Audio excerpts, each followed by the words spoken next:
Usisahau kusubscribe, kulike, kucomment, kushare kwa ajili ya kuendelea kupata habari mbalimbali za kimichezo ambazo sitakuwa tunakuwekea hapa ndani ya Mafie TV bwana.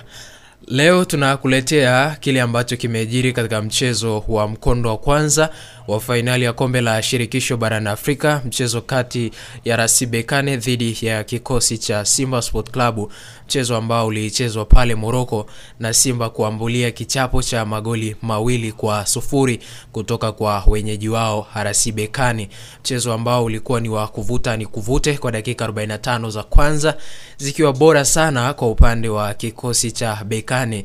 Simba kwenye dakika 15 za kwanza wakiruhusu kufanya makosa. Tutapita kuangalia baadhi ya vitu ambavyo vilisababisha mpaka Simba wakafungwa magoli mapema na kuwaondoa mchezoni, na fokasi yao ya kuzuia ikawa iko chini zaidi, kushambulia ikawa iko chini zaidi, ikawa sasa wanacheza kutokuruhusu idadi kubwa ya magoli, kujipa mlima mrefu zaidi kwa ajili ya wao kupata matokeo katika mchezo wa mkondo wa pili ambao pengine unaweza ukachezwa Dar es Salaam ama ukachezwa pale Zanzibar, lakini tutashuhudia kile ambacho baadaye rais wa CAF Patrice Motsepe atakisema, kwa sababu ana press conference ambayo atazungumzia kuelekea mchezo wa pili wa mkondo wa pili wa kombe la shirikisho barani Afrika, ambapo ndipo bingwa atakabidhiwa zawadi zake, medali pamoja na wachezaji kwa kile ambacho watakuwa wamekipata katika mchezo wa mkondo wa pili. Na Simba ana nafasi hiyo ya kushinda kama atajipanga vizuri na kupata matokeo, huenda yakapata matokeo ya goli 3 na kuendelea.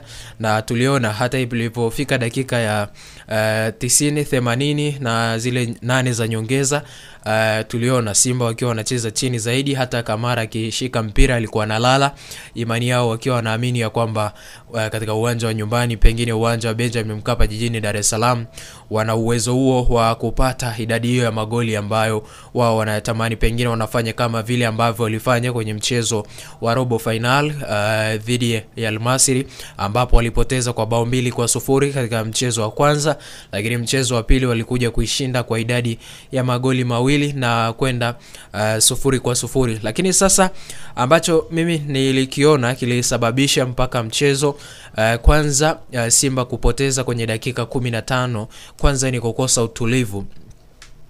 utulivu na namna ya kuwakabili wapinzani wao, kuwasoma wapinzani wao, kujua kwamba wao wakiwa nyumbani ni watu ambao wanacheza kwa kasi kubwa zaidi. Yani dakika 45 za kwanza unapaswa kulinda zaidi kuliko wewe kushambulia, lakini kuanzia dakika ya kwanza ilivyoanza Simba walianza kutawanya na kuacha mianya katika mchezo wenyewe, kwamba wakawaacha Berkane wakawa wanapita zaidi katika zile nafasi ambazo wanaziacha. Ukiangalia Berkane walikuwa bora kuanzia kwa viungo wao watatu wale ambao walianza nao kwenye eneo la katikati. Ukimwangalia kiungo mkabaji wa chini ambaye ni Kamara, lakini ukimwangalia Dayo, lakini ukimwangalia Tefo ambaye ni Santa Baka ambaye alikuwa anacheza kama kiungo kutokana na idadi kubwa ambayo walikuwa nayo mbele yao. Hawa ni viungo wakabaji ambao walikuwa wanaonyesha ubora wa hali ya juu sana, tukiona wakiwa na mpira. Ukimwangalia hata Kamara ambaye alifunga goal, ni speed ile ambayo walianza nayo, wakapata mpira ambao umekufa, and then wao wakaja kutumia kama faida ya wao kuweka mpira kimian na baadaye wakaenda kwenye bao la uongozi. Lakini Simba kwenye dakika 6 mbeleni wakashindwa kujipanga na kutulia, kujua namna gani ambavyo wanaweza wakatulia, wakatafuta namna ya kusawazisha goal, and then waka scoreboard ikawa iko sawa, lakini walijikuta wakiambulia kichapo cha bao lingine kwenye dakika 15 za kwanza zijamalizika, kitu ambacho mwalimu mwenyewe Fadu Davis wakati anafanya press conference alisema kwamba kitu moja wapo ambacho wanapaswa kukilinda dhidi ya Berkane ni kutokuruhusu magoli mapema, sababu ndio Berkane amekuwa hivyo, akiwa akiwahi kukufunga mapema lazima ana asilimia kubwa ya kumaintain game. Tuliona kwenye upande wa Simba walizidiwa kwenye kiwango lango. Mwalimu alianza na Kagoma kwenye eneo la chini zaidi mnosaarufu, lakini alianza na Ngoma, Fabrice Luamba Ngoma. Ngoma ni mzuri sana wakati timu ikiwa inacheza mpira, ikiwa ina umiliki mpira, sababu atajua namna gani ambavyo anaweza akatawanyisha mipira. Pasi fupi ni mzuri kwenye kupiga pasi, mpenyezo ni mzuri, lakini pasi za long ball ni mzuri sana.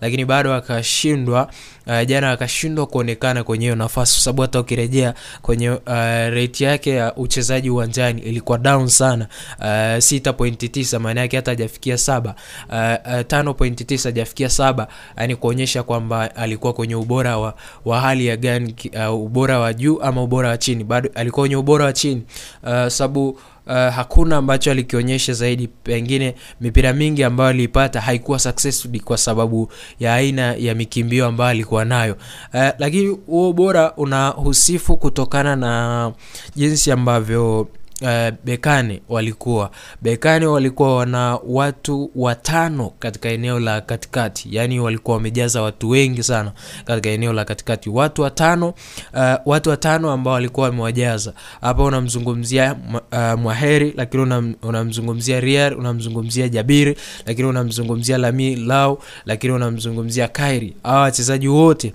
wakati timu ikiwa ina mpira, unaona wanavyokuwa compact sana katika eneo lao la katikati, mitawanyisho yao ya mipira, wanajua kucheza na mianya ya mpira.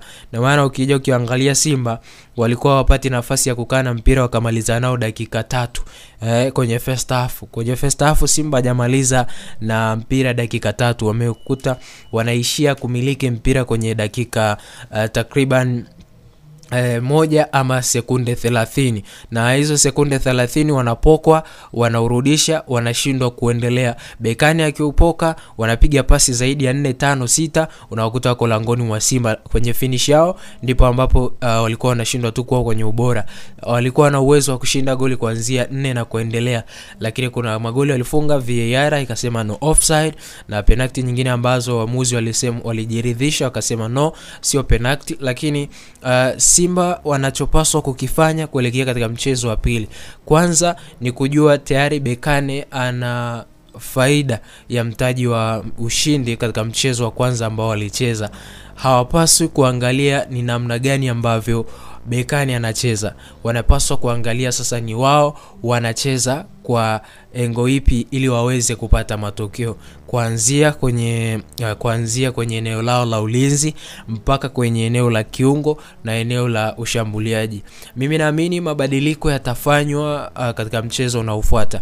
Ningeona mwalimu angeanza zaidi na viungo 3 katika game ya mkondo wa pili, ambapo ataanza pamoja na Fabrice Luamba Ngoma, Kagoma pamoja na Awesu, huko akiwa anampumzisha Leon Ateba. Jana hajakuwa bora sana kwenye mchezo, licha ya alikuwa anafanya mazambi mengi, licha ya kwamba alipata nafasi zikawa zina attempt, zikawa zina watu wanazuia, lakini mimi naamini ile tani ambayo watu walikuwa wanaitegemea kutoka kwake, akipokea mpira atakavyoangalia wapinzani, mwalimu atafanya hivyo. Lakini second half ilikuwa bora, naweza nikasema second half ndio Simba walijua nini ambacho wanapaswa kukifanya. Kuanzia dakika 5 za kwanza walivorejea second half, Simba walionyesha kwamba hii game hawapaswi kuruhusu goli la pili. Mwalimu alifanya mabadiliko ambayo watu wenyewe hawakuyaelewa, wakimtoa Kibu Dennis na muingiza Valentino Mona ambaye tulimuona watu wengi. Maana yake shape ya Simba na setup ya Simba ikabadilika. Setup ya Simba ilibadilika kwenye aina ya uchezaji, ikatoka sasa kwenda mbele, ikarudi kwenye upande wa kuzuia zaidi. Tukaona nyuma kuna mabeki 3 ambapo tulikuja kumuona yupo Shumari Kapombe, tukamuona Mohamed Hussein, tukamuona pamoja na Che Malone, tukamuona na Shamu Karabwa pamoja naye Fabrice Luamba Ngoma. Hawa watu 5 wakiwa wanaunda ukuta wa nyuma pale, ili timu isiwe